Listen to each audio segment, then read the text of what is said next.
नमस्ते दोस्तों, हर हर महादेव। चलिए शुरू करते हैं पार्ट 21। कार्तिक जब गौतमी को कॉल करता है तो उसके फ़ोन को गौतमी रिसीव कर लेती है। फ़ोन को उठाने के बाद गौतमी बोली, तुम पागल हो क्या?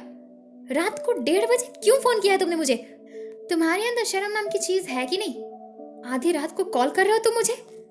कार्तिक पूर्वी के फ़ोन को अपने कान से दूर हटाकर खुद में ही बोला, इसकी तो हमेशा भड़की रहती है ये। कार्तिक गौतमी के कॉल को स्पीकर पर कर देता है और फिर फोन को अपने मुंह के नजदीक लाकर बोला, हाँ मुझे शर्म नहीं आती है, मैं बेशर्म हूँ। तो क्या करोगे तुम, बोलो।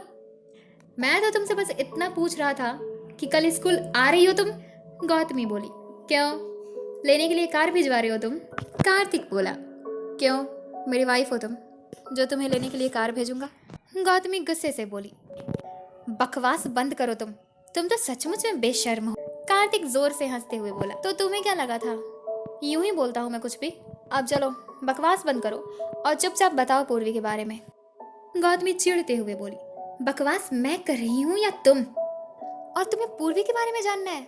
इस जन्म में तो मैं तुम्हें कभी नहीं बताऊंगी। मैं तुम्हें पहले भी बोल चुकी हूँ और अब भी बोल रही हूँ कि मेरे होते हुए तुम्हारा ये सपना कभी पूरा नहीं होगा। कार्तिक बोला, तुम्हारी बातों से लगता है कि तुम सच में मेरी वाइफ बनना चाहती हो, तभी तो पूर्वी के बारे में कुछ भी बताने से इनकार करती हो तुम मुझे, और तुम ये कहती हो कि तुम्हारे होते हुए मेरा ये सपना कभी पूरा नहीं होगा।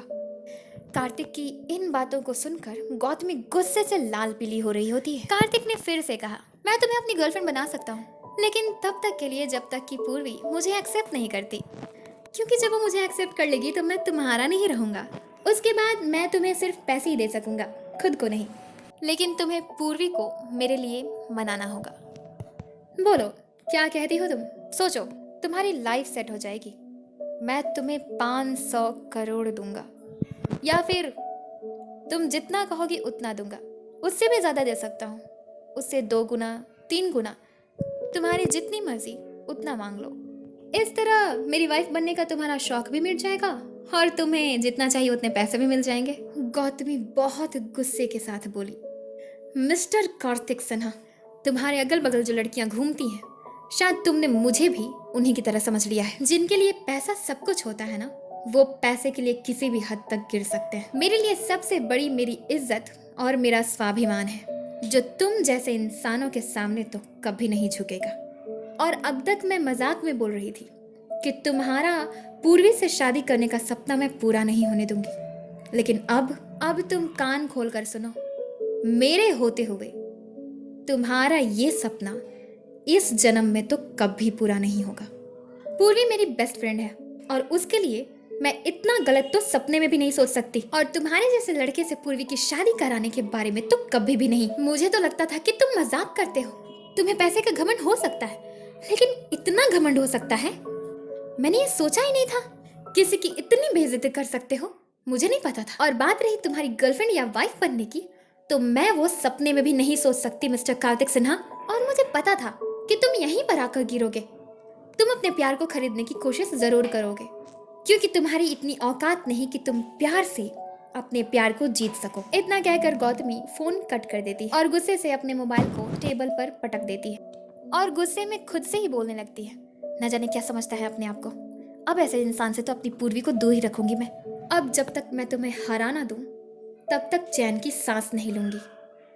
गौतमी इतना कहकर चेयर से उठकर अपने बेड पर जाकर पीछे की तरफ से लेट जाती है। फोन कट हो जाने के बाद भी कार्तिक अभी भी उसी पोज में हक्का बक्का बैठा हुआ था।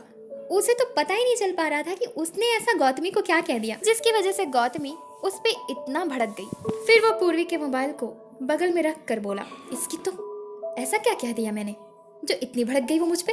कॉल रिकॉर्डर चालू था, देखता हूँ कि ऐसा क्या कहा मैंने जो इतना ज्यादा खरी खोटी सुना दिया इसने मुझे। ये क्या मेरी मम्मा है जो जब देखो तब डांटती रहती है मुझे? समझती क्या है अपने आप को? कार्तिक पूर्वी के मोबाइल को लेकर अभी की कॉल रिकॉर्डिंग निकाल लेता है और उसे शुरू से सुनना शुरू कर देता है। कार्तिक कॉल रिकॉर्डिंग सुनने के बाद अपने सिर पर हाथ मारते हुए बोला, ओह गॉड, ये नहीं बोलना था। वो अपने बेड से नीचे उतरकर अपने रूम में ही इधर उधर परेशान होकर चलने लगा और बोल रहा था, क्या कर दिया मैंने? मुझे पूर्वी के बारे में इंफॉर्मेशन सब कौन देगा? ये तो गुस्सा आ गई मुझसे, मुझे इसे मनाना होगा। दोबारा कॉल करता हूँ। लेकिन क्यों क्यों करूँ? ज़रूरत क्या है? मैं तो एक बहुत बड़ा बिजनेसमैन हूँ। मैं तो बहुत आसानी से पूर्वी की डिटेल्स को निकाल सकता हूँ, निकलवा सकता हूँ, किसी को भी एक इशारा करके। मैं इसे नहीं बनाने वाला। लेकिन अगर इसने पूर्वी को सारी की सारी बातें बता दी तो वो तो पक्का बताएगी। हर कुछ तो शेयर करते ही होंगे ये लोग एक दूसरे में। मुझे उसे मनाना होगा। आज पूरा दिन मुझे सॉरी बोलते बोलते बीता। एक बार और बोल दूंगा तो क्या हो जाएगा? वो गौतमी को पूर्वी के मोबाइल से कॉल करता है। गौतमी अपने बेड से नीचे उतरकर स्टडी टेबल के पास जाकर अपने मोबाइल को उठाकर देखती है तो वो पूर्वी का कॉल था जो कार्तिक कर रहा था। वो उसके फोन को कट कर देती है और अपने मोबाइल को लेकर वापस से बेड पर आकर बैठ जाती है। कार्तिक बार बार कॉल करने लगता है और गौतमी बार बार उस कॉल को कट करने लगती है। बहुत बार कॉल करने के बावजूद भी जब वो नहीं उठाती है तो कार्तिक उसे व्हाट्सएप मैसेज करता है। उसे पढ़ती है जिसमें उसने लिखा था, आई एम सॉरी गौतमी, मेरा वो मतलब नहीं था यार, मैं बुरा आदमी नहीं हूँ, I am really sorry. Gautami उन मैसेजेस को पढ़ते ही उसे डिलीट कर देती है। कार्तिक उसे बार बार सॉरी बोलने लगता है मैसेज के थ्रू।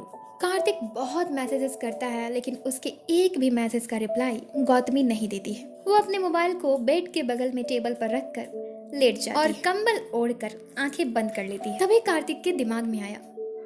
वो बेड पे जाकर बैठ गया और खुद से ही बोला, कोई बात नहीं, इस मोबाइल से अगर मैसेजेस या कॉल करूंगा तो वो नहीं उठाएगी, इसलिए मैं अब अपने मोबाइल से उसे कॉल करूंगा। इतना सोचकर वो खुद में ही हंसता है और फिर अपने मोबाइल को टेबल से लेकर वापस से बेड पर आकर बैठ गया। गौतमी के नंबर को पूर्वी के मोबाइल से निकालकर अपने मोबाइल में डायल करता है। वो उसे कॉल करने ही वाला था तभी उसके दिमाग में आता है कि अगर मैंने अभी तुरंत कॉल किया तो वो शायद ना उठाए, शायद वो जान जाए कि मैंने ही किया है, इसलिए मुझे थोड़ा इंतजार कर लेना चाहिए। गौतमी आंखें खोलकर लेटे हुए ही खुद से बातें करने लगी। क्या समझता है ये मुझे इतनी गलत लड़की समझता है? मुझे इससे ये उम्मीद नहीं थी। वो ये सभी चीजें बोल रही थी और उसके आंखों में आंसू भी थे। वो बहुत देर तक खुद से ही ऐसे बातें कर रही थी। लगभग आधा घंटा बीत चुका था। अपने पिल्लो को अपनी बाहों में जकड़कर सोने के लिए आंखें बंद कर लेती है। उसने अभी आंखें बंद नहीं किया था तभी उसके मोबाइल पर कार्तिक अपने नंबर से कॉल कर देता है। कॉल आने के बाद उसका मोबाइल वाइब्रेट करता है जिससे कि गौतमी डरकर उठ जाती है और फिर अपने मोबाइल को देखती है तो वो देखती है कि उसके मोबाइल पर किसी अनजान नंबर से कॉल आया हुआ है। वो अपने मन में सोचने लगी, शायद ये कार्तिक ही है जो मुझे दूसरे नंबर से परेशान करने की कोशिश कर रहा है। लेकिन फिर वो मन में सोची, अगर ये किसी और का हुआ तो एक बार उठा लेती हूँ, बोलूंगी नहीं। बेड पर बैठे बैठे वो अपने हाथ को बढ़ाकर फोन को ले लेती है और उसे रिसीव करके कान के पास लगाती है। इससे पहले कि गौतमी कुछ बोलती कार्तिक बोल पड़ता है, देखो गौतमी, इससे पहले कि तुम फोन कट कर तो मैं बताना चाहता हूँ कि आई एम एक्सट्रीमली सॉरी, मेरा वो मतलब नहीं था, मेरा वो इंटेंशन नहीं था, मैं बुरा आदमी नहीं हूँ, प्लीज मुझे माफ कर दो, प्लीज प्लीज प्लीज। इस दुनिया में तुम पहली ऐसी इंसान हो जिसे मैं ऐसे माफी मांग रहा हूँ। I am so sorry Gautami, मेरा सच में वो इंटेंशन नहीं था। गौतमी कार्तिक को इस तरह माफी मांगता देख मुंह पे हाथ रख के बहुत हंस रही होती है। कार्तिक फिर बोला, तुम कुछ बोलती क्यों नहीं, बोलो तो, तुमने मुझे माफ किया कि नहीं?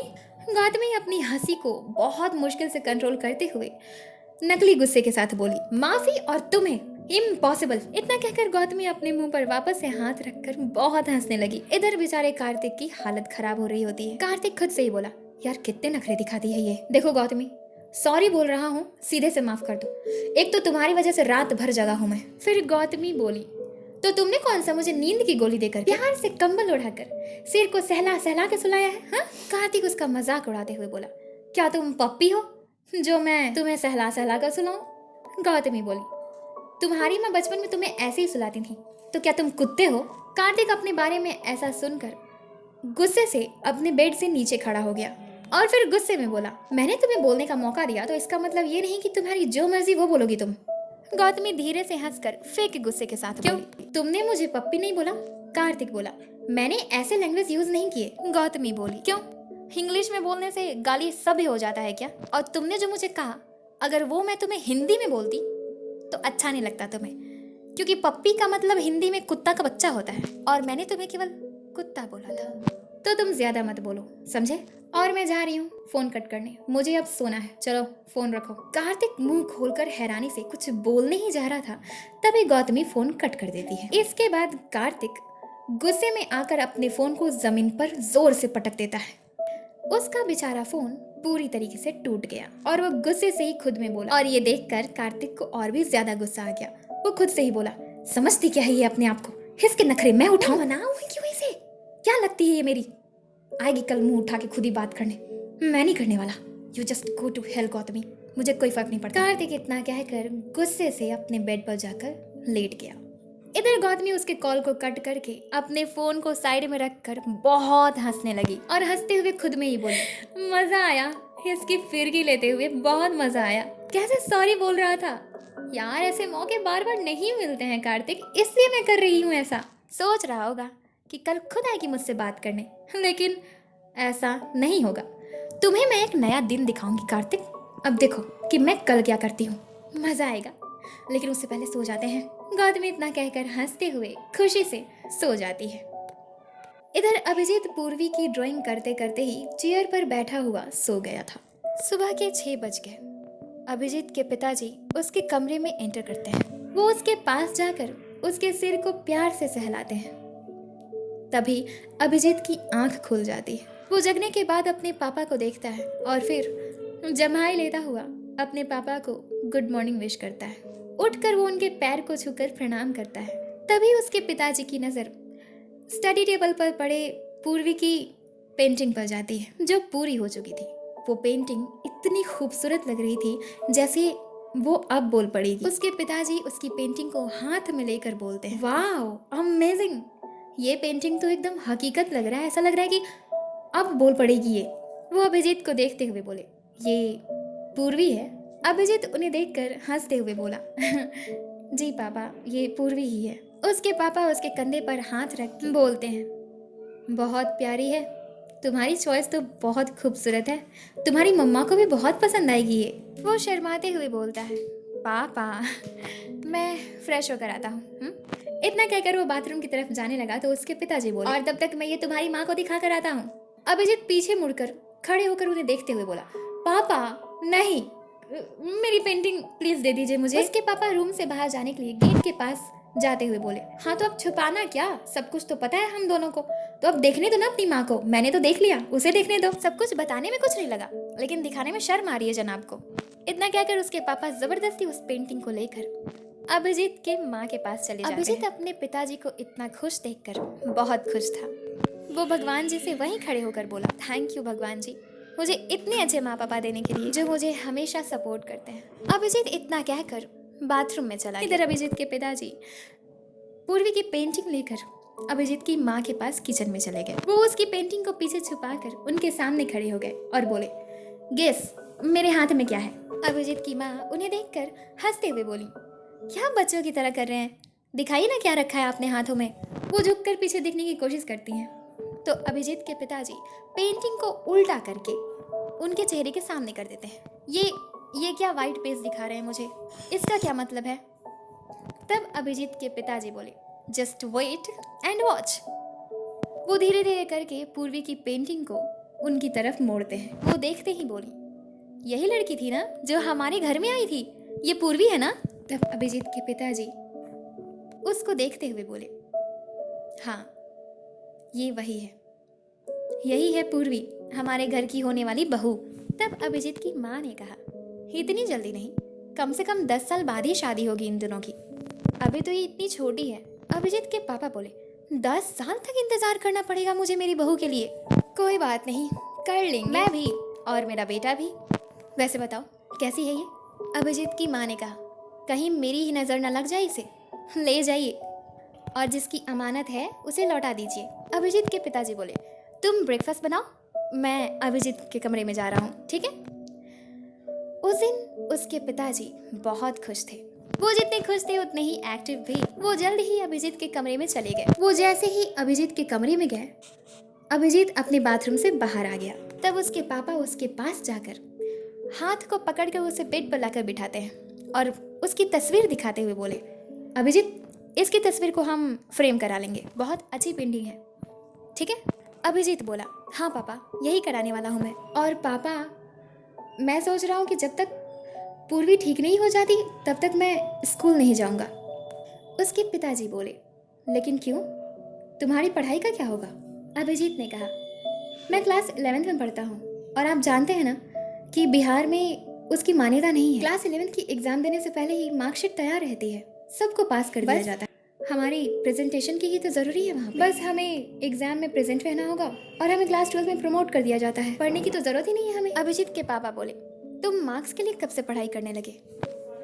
अभिजीत हंसते हुए बोला, पापा मैं नॉलेज के लिए पढ़ाई करता हूँ और नॉलेज के लिए पढ़ाई करने के लिए मुझे टीचर्स की ज़रूरत नहीं है। अभी मुझे जितनी नॉलेज चाहिए उतने के लिए मैं घर पे पढ़ाई कर सकता हूँ। मैंने तो 10th में भी एग्ज़ाम खुद से पढ़ के दिया था ना। फिर अभिजीत के पिताजी बोले, जैसी तुम्हारी मर्जी, ये लो पेंटिंग, मैं चलता हूँ। इधर गौतमी भी जग चुकी थी। वो कल रात की सभी बातों को याद करके खुद में ही हंस रही थी और तभी वो खुद से ही बोली, आज मैं स्कूल नहीं जाऊंगी, आज मैं पूर्वी के घर जाऊंगी, उसे कार्तिक की सारी सच्चाई बताने जाऊंगी।